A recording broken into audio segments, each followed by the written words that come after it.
আপনি কি মিউচুয়াল ফান্ডের মধ্যে ইনভেস্টমেন্ট করার কথা ভাবছেন? তাহলে হয়তো আপনার মনের মধ্যে এই কোশ্চেনটি এসেছে, এসআইপি না লার্নসাম কোনটি আমার জন্য বেটার হবে? তো আপনার জন্য কোনটি বেস্ট হবে এবং এই মুহূর্তে কোন ইনভেস্টমেন্টই আপনার জন্য সুপার সাকসেসফুল হবে, এই ভিডিওটির মধ্যে সেটি নিয়ে আজকে আমরা ডিসকাস করব। এই ভিডিওটি দেখার পর আপনার কিন্তু কারোর কাছে জানা কিংবা বোঝার প্রয়োজন নেই আপনার জন্য কোনটি সবচেয়ে বেস্ট, এসআইপি ভার্সাস লানসাম।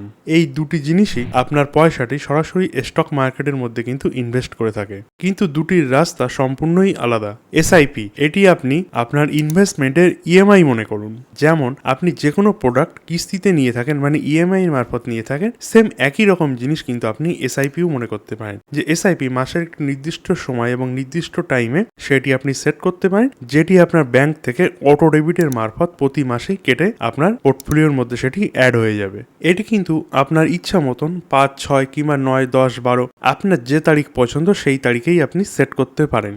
অপরদিকে লানসামের ক্ষেত্রে কি হয়ে থাকে, এটি অনেকটাই কিন্তু ব্যাংকে এফডি করার মতন। ধরুন আপনার কাছে একসাথে অনেকটাই পয়সা এসেছে, সেটি বোনাস হতে পারে কিংবা রিটায়ারমেন্টের পয়সা হতে পারে, এছাড়া আরো অনেক কারণ হতে পারে। তো সেই পয়সাটি আপনি একসঙ্গে আপনার মিউচুয়াল ফান্ডের মধ্যে আপনি ইনভেস্ট করতে পারেন। এটি কিন্তু এই দুটির মধ্যে বেসিক ডিফারেন্স। তো এবার জানবো এই দুটির মধ্যে আপনার জন্য কোনটি বেস্ট। এসআইপি সেই সব মানুষদের জন্য সবচেয়ে বেটার অপশন যারা রেগুলার ইনকাম জেনারেট করছে। যদি আপনি স্যালারিড পার্সন হয়ে থাকেন এবং প্রতি মাসেই আপনার ব্যাংকের মধ্যে স্যালারি ক্রেডিট হচ্ছে, সেক্ষেত্রে এসআইপি আপনার জন্য একটি বেস্ট চয়েস হতে পারে।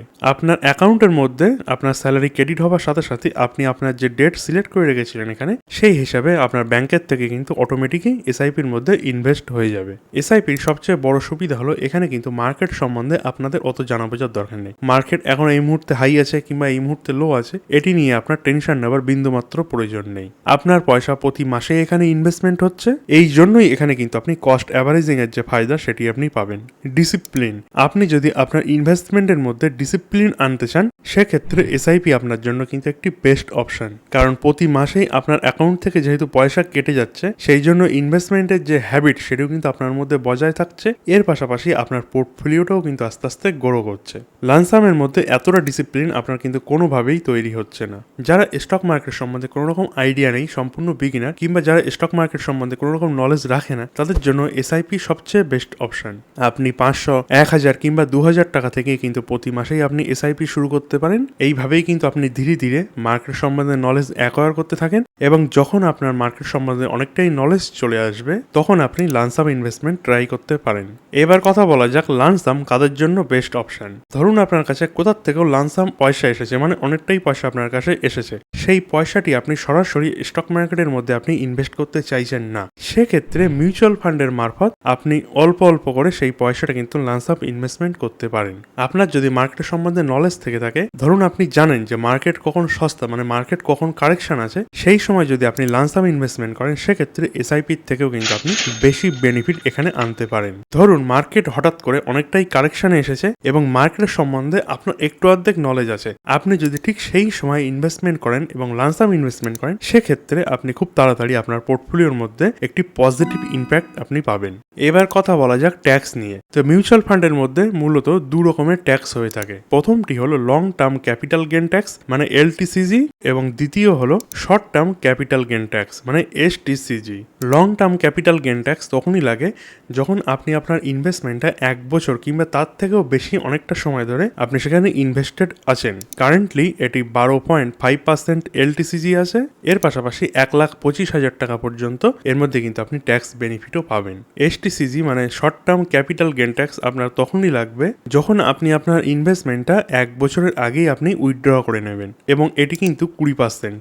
তো এটি কিভাবে লাগে, ধরুন আপনি জানুয়ারি মাসে ইনভেস্টমেন্ট করেছিলেন, নেক্সট ইয়ারের যে জানুয়ারি মাস তারপরে কিন্তু আপনি 1 ইয়ার কমপ্লিট করছেন। এর আগে যদি আপনি সেখান থেকে পয়সা উইথড্র করে নেন, সেক্ষেত্রে কিন্তু আপনি শর্ট টার্ম ক্যাপিটাল গেন ট্যাক্সের মধ্যে পড়ে যাচ্ছেন, মানে 20% ক্যাপিটাল গেন ট্যাক্সের মধ্যে কিন্তু আপনি পড়ছেন। এরপরে যদি আপনার 1 বছরের ওভার হয়ে যায় সেই ইনভেস্টমেন্টটা, সেক্ষেত্রে কিন্তু আপনি লং টার্ম ক্যাপিটাল গেন ট্যাক্সের মধ্যে পড়বেন। এসআইপির ক্ষেত্রেও কিন্তু একই নিয়ম, আপনি লাস্ট যে এসআইপিটা জমা করেছেন তার ডিউরেশনও কিন্তু 1 বছর হওয়া চাই। এটি অনেকটা ছোট বিষয়, তবে এটি জানা কিন্তু আপনার অতি অবশ্যই জরুরি, কারণ আপনি যখন ইনভেস্টমেন্ট জার্নি শুরু করবেন, সেক্ষেত্রে এই ছোট ছোট জিনিসগুলোই কিন্তু আপনার ইনভেস্টমেন্টের মধ্যে একটি বড় ইম্প্যাক্ট আনতেই পারে। এর পাশাপাশি যদি আপনি লামসাম ইনভেস্টমেন্ট করতে চান সেক্ষেত্রে আপনার কাছে কিন্তু একটি স্মার্ট চয়েসও আছে, সেটিকে বলা হয় এসটিপি মানে সিস্টেমেটিক ট্রান্সফার প্ল্যান। ধরুন আপনার কাছে 5 লাখ টাকার পারপাস আছে এবং আপনি এই টাকাটা একসাথে ইকুইটি ফান্ডের মধ্যে আপনি ইনভেস্টমেন্ট করতে চাইছেন না, তো সেক্ষেত্রে আপনি কি করতে পারেন, এই 5 লাখ টাকা আপনি প্রথম একটি লিকুইড ফান্ডের মধ্যে পার্ক করে নেবেন।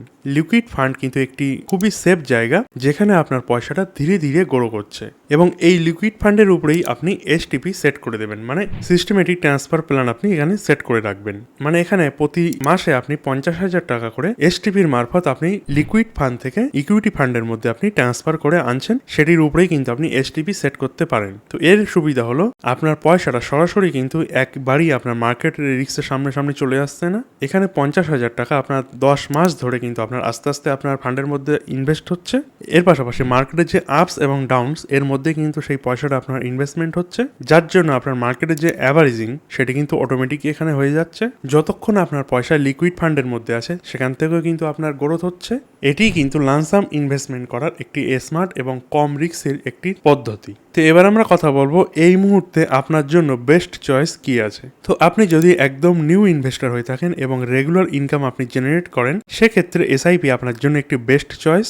এরপরে আপনি যদি এক্সপিরিয়েন্স ইনভেস্টর হয়ে থাকেন, এর পাশাপাশি আপনার কাছে আইডিয়াল ফান্ডসও আছে, সেক্ষেত্রে লামসাম আপনার জন্য বেটার অপশন। এর পাশাপাশি আপনি এসআইপি করতে করতে আপনার কাছে মোটামুটি একটি এক্সপিরিয়েন্স চলে এসছে, সেক্ষেত্রেও আপনি লামসাম ইনভেস্টমেন্ট করতে পারেন, কারণ এক্ষেত্রে দুটি আপনার মিক্সিং হয়ে যাচ্ছে। আপনি এসআইপিটা কন্টিনিউ করতে থাকলেন এবং যখনই মার্কেট কারেকশনে দেখতে পাচ্ছেন সেক্ষেত্রে আপনি এসআইপির পাশাপাশি লামসাম ইনভেস্টমেন্টও করে দিলেন, তাহলে কিন্তু আপনার অ্যাভারেজিংটাও কিন্তু খুব ভালোভাবে হয়ে গেল। এর পাশাপাশি আপনি একটি খুব ভালো পজিটিভ ইম্প্যাক্টও আপনার পোর্টফোলিওর মধ্যে আপনি দেখতে পাবেন। এর পাশাপাশি বড় লামসাম ইনভেস্টমেন্ট যখন করবেন সেক্ষেত্রে এসটিপি সুবিধা নিতে অবশ্যই ভুলবেন না। তো এটি কিন্তু আজকে আমাদের টোটাল ভিডিওটি দেখে যদি আপনি উপকৃত হয়ে থাকেন সেক্ষেত্রে অতি অবশ্যই আমাদের কমেন্ট সেকশনে জানাবেন, এবং আপনি এই মুহূর্তে কিভাবে ইনভেস্টমেন্ট করছেন এবং কোথায় ইনভেস্টমেন্ট করছেন সেটি অতি অবশ্যই আমাদের কমেন্ট সেকশনে জানাতে ভুলবেন না। তো এই ভিডিওটি কিন্তু কমপ্লিট এডুকেশন পারপাসে বানানো হয়েছে, এখানে কিন্তু বাই এবং সেল গাইড কোনোভাবেই দেওয়া হচ্ছে না। আপনি যে কোনো ইনভেস্টমেন্ট করার আগে অতি অবশ্যই আপনার যে ফাইন্যান্সিয়াল অ্যাডভাইজার আছে তার সাথে কনসাল্ট করেই নেবেন।